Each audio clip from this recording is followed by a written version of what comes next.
Timeline, 5000 ans d'histoire, Richard Fremder. L'opportunité se présente en 1871, quand Thomas Scott, le président des chemins de fer de Pennsylvanie, propose un accord entre quelques raffineurs, sa compagnie et les deux autres plus importants réseaux ferrés américains. Le but est de régler de faire d'une pierre deux coups, si vous voulez, la guerre des prix qui sévit non seulement entre les raffineurs, mais aussi entre les compagnies de chemin de fer qui gagnent beaucoup à transporter le pétrole.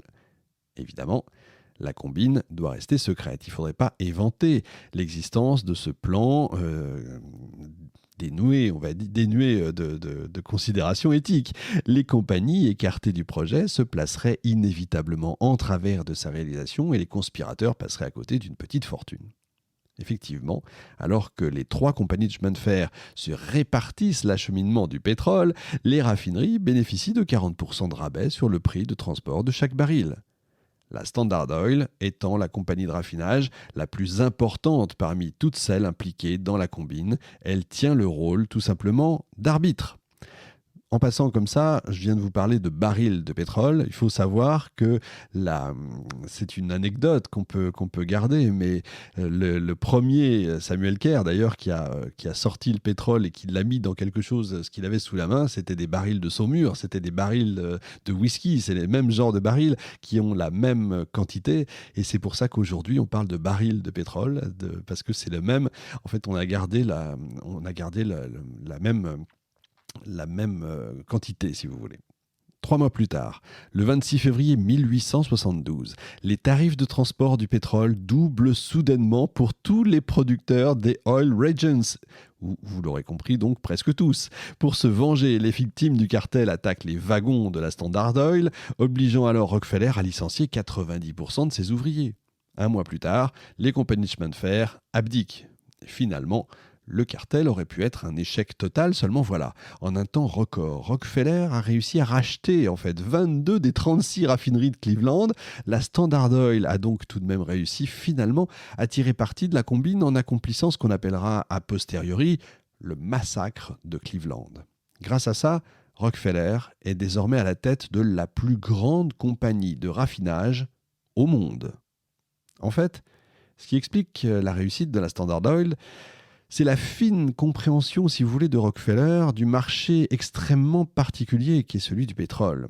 En temps normal, la voie à suivre, c'est celle de la concurrence. Dans l'écrasante majorité des industries qui existent à ce moment-là, toute la stratégie économique se joue autour de la rareté de la marchandise. Regardez aujourd'hui les produits technologiques qui sortent au compte-gouttes pour qu'on vous dise qu'ils sont extrêmement chers parce qu'ils sont extrêmement précieux.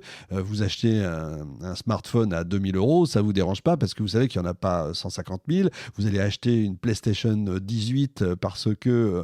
et on va vous dire, ah là là, il faut 6 mois d'attente, etc. Mais vous êtes prêt à payer 1000 €. C'est ce qu'on appelle organiser la rareté.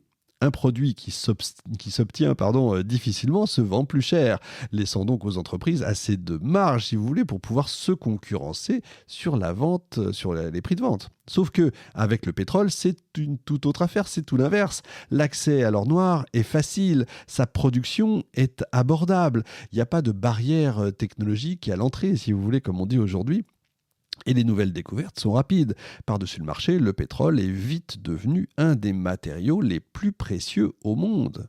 Une marchandise précieuse, mais en qualité abondante, mais ça c'est du jamais vu. Le pétrole est une véritable anomalie économique. Et c'est ça que Rockefeller va comprendre. À partir de ce constat, du coup, c'est facile d'établir une stratégie fructueuse pour dompter l'industrie hasardeuse du pétrole. Pour commencer, Rockefeller met fin au cartel, cette fois de façon officielle, qu'il avait monté avec les raffineries de Pittsburgh. Les producteurs et les raffineurs se livrent une guerre fratricide à coups de triche entre eux, de chantage, de destruction de matériel.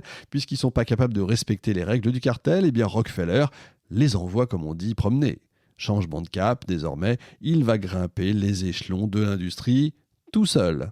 Cette fois, la ruse implique un jeu sur les prix entre les différentes raffineries de la Standard Oil.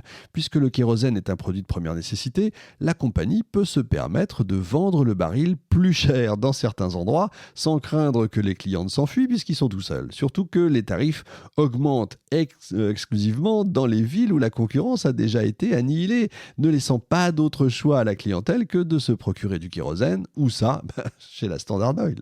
La compagnie devient alors capable de baisser et de monter les prix du pétrole dans les régions où la concurrence subsiste, la faisant donc céder très rapidement. C'est ainsi qu'en 1874, la Standard Oil absorbe les raffineries principales de New York et de Pittsburgh. Encore mieux, la compagnie va même absorber ses rivaux les plus coriaces en les appâtant au moyen d'une manipulation habile. Il est fort, hein. Il s'agit de les intégrer carrément à la Standard Oil tout en dissimulant leur nouvelle appartenance à la compagnie. Ils gardent leur nom d'entreprise et s'associent dans l'ombre avec Rockefeller. De cette manière, ils profitent de la puissance de la Standard Oil tout en se protégeant des foudres ennemies. On n'est pas loin de la mafia, si vous voulez, hein. Rockefeller s'est construit un véritable empire. Dès lors, sa compagnie devient la principale raffinerie de la planète. Et aujourd'hui, les descendants de la Standard Oil le sont toujours. Sauf que les États-Unis ne sont pas l'unique berceau de l'industrie du pétrole. En effet, à travers le globe, plusieurs compagnies peuvent se hisser au niveau de la Standard Oil et même la concurrencer à l'échelle mondiale cette fois-ci. On va se tourner d'abord vers la Russie, où on accueille de nouveaux protagonistes, les frères Nobel. Et oui, alors que le Benjamin de la fratrie, Alfred, est connu pour avoir inventé la dynamite en 1867, son frère aîné, Robert, s'est lui occupé à construire un empire pétrolier d'envergure à l'est de l'Europe. Tout commence quand il arrive à Bakou, dans le but d'acheter du bois pour la fabrique d'armes de son jeune frère Ludwig. Depuis 1872, la Russie connaît un boom pétrolier et Bakou, sous l'autorité du pays, offre des perspectives très prolifiques dans le marché de l'or noir. Globalement, la ville est une sorte d'équivalent justement des Oil Regions de Pennsylvanie. En voyant ça, Robert Nobel abandonne sa mission originelle et décide à la place d'investir 25 000 roubles dans l'industrie pétrolière. Il rachète une raffinerie, il crée d'emblée la Bras Nobel, la compagnie pétrolière des frères Nobel. Robert, en fait, est un chimiste. Il a donc une expertise plus que précieuse dans cette industrie encore naissante et il apporte, lui, des améliorations au kérosène que son entreprise produit. Les premiers barils de la Bras Nobel partent en direction de Saint-Pétersbourg dès 1876. Peu de temps après, Ludwig lâche le marché de l'armement et vient rejoindre son frère à Bakou. Alfred, quant à lui, s'occupe de négocier des arrangements financiers pour la compagnie depuis Paris. La fratrie travaille sur tous les fronts et révolutionne, elle aussi, petit à petit, l'industrie pétrolière. D'abord, les deux aînés entreprennent d'améliorer le procédé de raffinage du pétrole à travers une série d'innovations techniques qui ensuite seront imitées jusqu'aux États-Unis. Puis, dès 1877, Ludwig se lance le défi d'ouvrir le marché pétrolier de Bakou à des zones géographiques jusque-là impossibles à atteindre. Il faut imaginer que le transport du pétrole entre les puits et les raffineries était auparavant exécuté par des charrettes spéciales, menées quotidiennement par 10 000 hommes sur des dizaines de kilomètres. Ludwig remplace ces charrettes par des pipelines, c'est-à-dire un réseau de tubes, de vannes et de compresseurs, acheminant le pétrole liquide d'un point A à un point B beaucoup plus rapidement. En 1878, la Bras Nobel commande le tout premier navire-citerne que les frères baptisent le Zoroastre. C'est un bâtiment de 54 mètres de long, pouvant transporter 242 tonnes de kérosène en tout. Sa forme est particulière, parce que le navire doit pouvoir supporter les houles de la capricieuse mer Caspienne et atteindre Saint-Pétersbourg. Il est donc composé de 21 compartiments différents censés assurer une bonne stabilité au bateau.